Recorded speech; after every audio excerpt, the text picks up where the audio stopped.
Hey there, students. I hope your online learning is continuing to go excellent. I have been so impressed by what I've seen on the online discussion boards and feedback I've been getting from students and parents.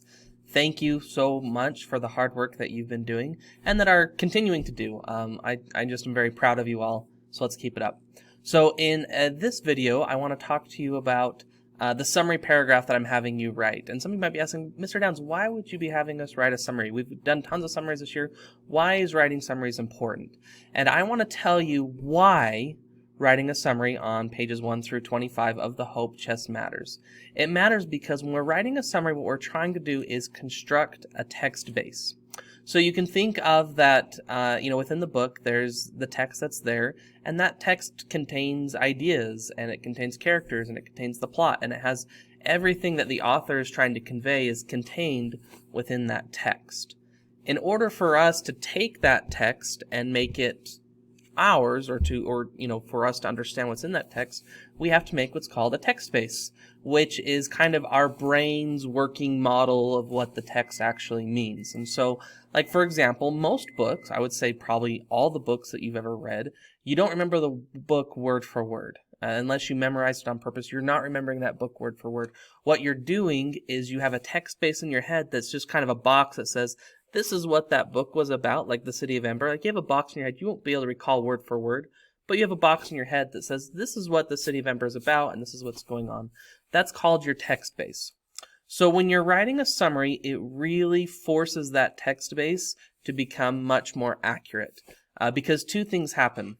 When you're writing a summary, it's forcing you to do two things, and those two things are, the first one, determine importance, and the second one, synthesize information. Those should sound very familiar to you because we've talked about that those are the strategies that great readers use when they are reading.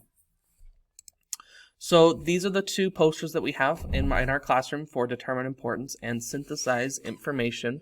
When you're crafting a summary, your brain has to decide what are the most important things, because by definition, a summary is not the text word for word.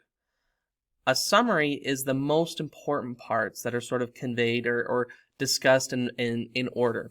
And so determine importance, your brain has to say what details are more important, and those details rise to the top, and what details are less important, and those kind of fall to the bottom.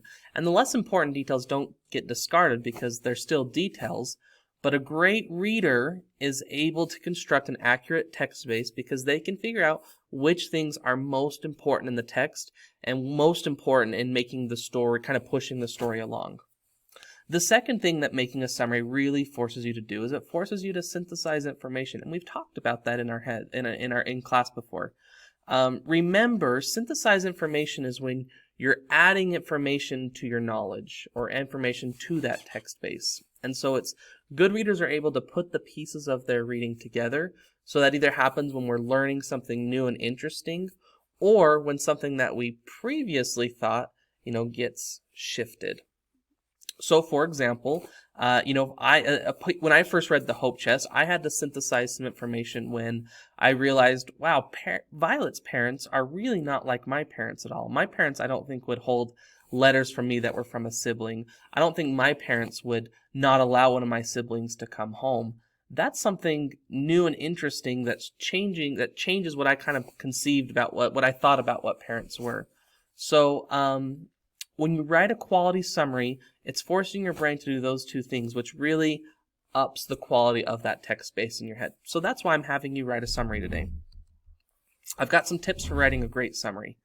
It looks like the webcam's cutting off some of the words. That's okay. So tips for writing a quality paragraph summary. The first thing is content.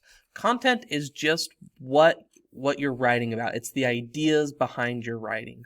And so content is king. I want you to remember that. Or queen. Content is the most important thing when you're writing. So are your ideas that you're writing, are they well thought out? Are they clear? And are they accurate according to the text? Now, we can sometimes insert our own ideas about the reading. That's what great readers also do. But you have to make sure that whatever you're portraying is accurate to what's in the text. Are your ideas in order, or are you bouncing around with how things happen in the story? And does your summary help explain the reasons why characters are doing things? In The Hope Chest, we read that Violet runs away from her family. That's probably an important detail to, number one, explain, but also explain why. Great summaries are able to help the reader understand why these big pivotal things are happening. The second big tip of mine for writing a quality paragraph is it readable? So does every sentence begin with a capital and end with a period? That helps your reading make your writing easier for the reader to read. Are the words spelled correctly? That definitely helps it be easier for the reader to read. And you can always, if you notice that the word you're typing has the red line underneath it, right click and you can spell check it. Is every sentence a strong sentence? We spent a lot of time talking about that one too. One that begins with a strong subject and then that is followed by a great action verb.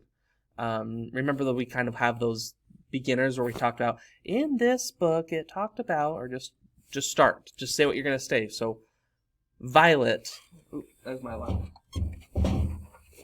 You can start with, Violet's parents are keeping letters from her. That's a lot stronger opening than, at the beginning of this book, we find out that the main character, Violet, there's 8 words there before you get to anything. So make sure you're using strong quality sentences to open it.